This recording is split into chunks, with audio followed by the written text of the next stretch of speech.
They rolled into Puebla before sunset and settled into whatever room they could find for the night. Friday and Saturday nights transformed the town squares. The whole community came out. Live music, dancing, food carts, children's games, and small tables where people were selling handmade things.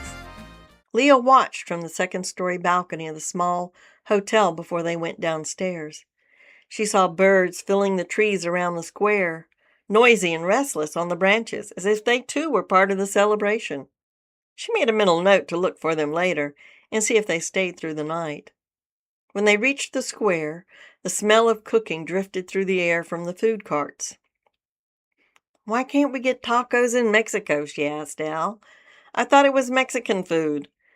"Because it isn't the same food as what they actually eat," Al replied. "Then why is it sold in the U.S. as Mexican food?"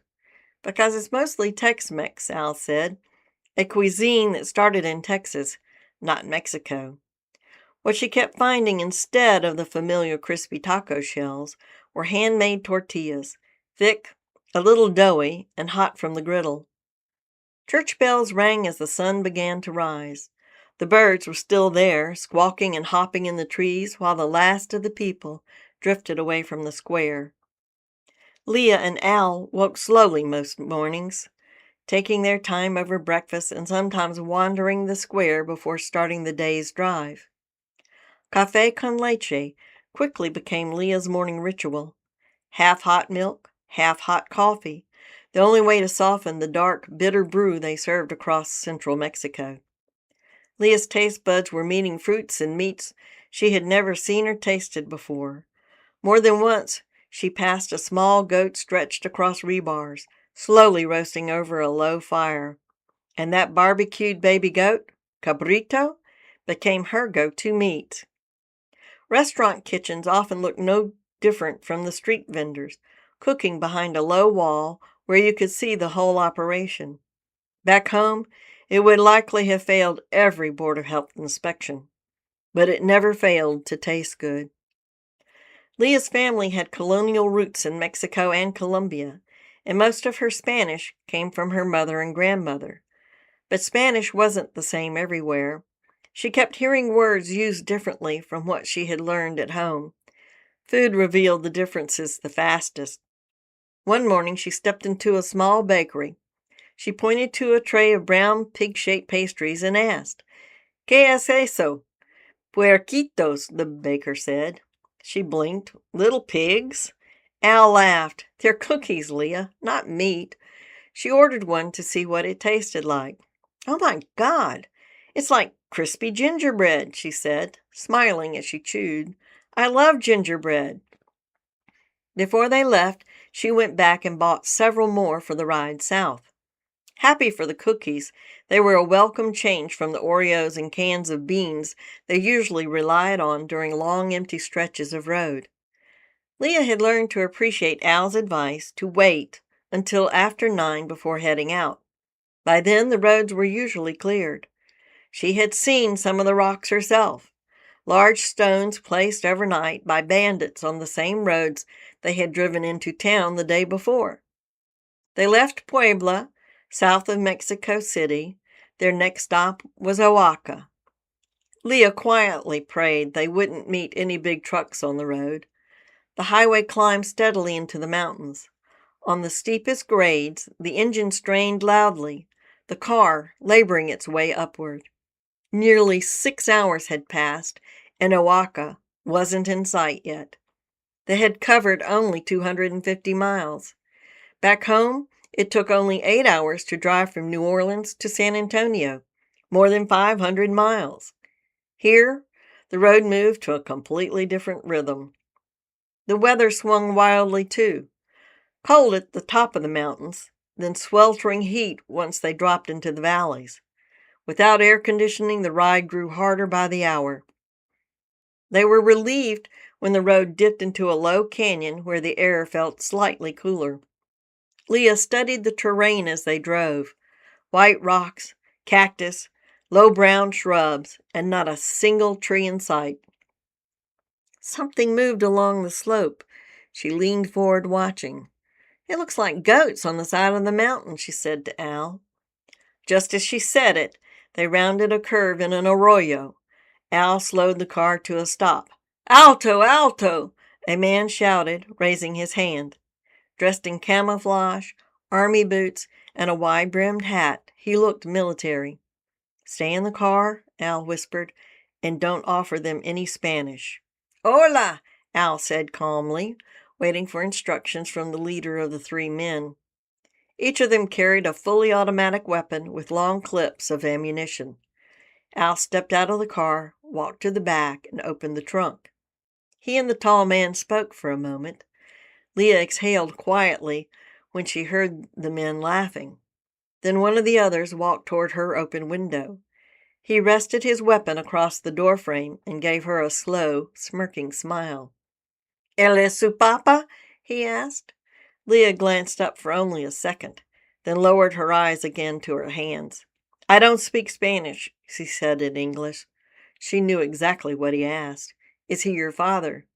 "Es su novio?" the man continued, studying her face. She understood every word, but she kept pretending she didn't speak Spanish. The man reached inside the window and slowly stroked a strand of her long blonde hair. Leah held her breath, determined not to show how scared she was. "Oi, Julio! Venga aquí!" the man at the trunk shouted. The man at the window winked and muttered something under his breath as he pushed himself away from the car. He walked back toward the trunk where Al stood talking with the leader. Then Leah saw movement along the mountainside. Men began coming down the slope, one after another, until they gathered around the trunk of the car. Her stomach dropped. They weren't goats. They were men, more than a dozen that she could see. Leah scanned the hillside, searching for any more movement. The sun was still high, and the glare from the white rocks nearly blinded her. The men drifted away from the trunk, laughing together, easy and relaxed, their voices carrying what sounded like camaraderie. Al climbed back into the car but said nothing. Not until the arroyo disappeared behind them and the road opened wide in front of the car. Leah wanted to ask questions, but she took her cues from Al and kept quiet. She watched as he seemed to release a long, deep sigh. "What did they want?" she finally asked. "They wanted to know who we were and where we were going." "Why did they stop us? Were they the Mexican military?" "No," Al said. "They're mercenaries. Highway robbers, mostly." "They could have kidnapped us or killed us." Leah's voice quivered at the thought. "Yes," Al said calmly, "but they didn't. Thank the gods above, we had those Oreos, Alka-Seltzers, beans and weenies, and a lot of Mardi Gras beads. Is that what saved us?" Al nodded slightly. "I told them how their novias would look muy bonita wearing the beads." He gave a small grin. "I added how happy their women would be if they came home with gifts like that." "We'll spend the night in Oaxaca, and we'll get up a little earlier to reach the border tomorrow," Al said, almost reassuring himself. "I don't want to run into those men again. They're obviously locals." The drive the next day, from Oaxaca to Tapachula, felt almost easy compared to the mountains behind them. By midday, they were sitting in a long line of vehicles, waiting to cross the border. The red Impala idled behind a large tour bus, packed with a missionary group of young people from Texas. Al stepped out and struck up a conversation with the man driving the bus. A few minutes later, he waved Leah over. The group invited them to join them in the small cantina beside the crossing for refreshments, while everyone waited for the line to move.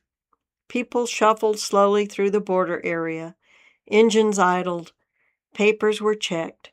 Then the quiet broke. A Volkswagen bus burst through the barricade and screeched to a stop. Doors flew open. Young men and women spilled out, long hair, worn clothes, barefoot, shouting over one another. The bus itself was painted in bright flowers and peace symbols, but the metal around them was punched through. The VW was riddled with bullet holes. Everyone froze. Border guards rushed forward, shouting questions. The young travelers seemed shaken, but strangely relieved to be standing still. Then a few of them noticed Al and Leah. They walked straight toward them. "Hey, are you crossing into Guatemala?" one of them asked breathlessly.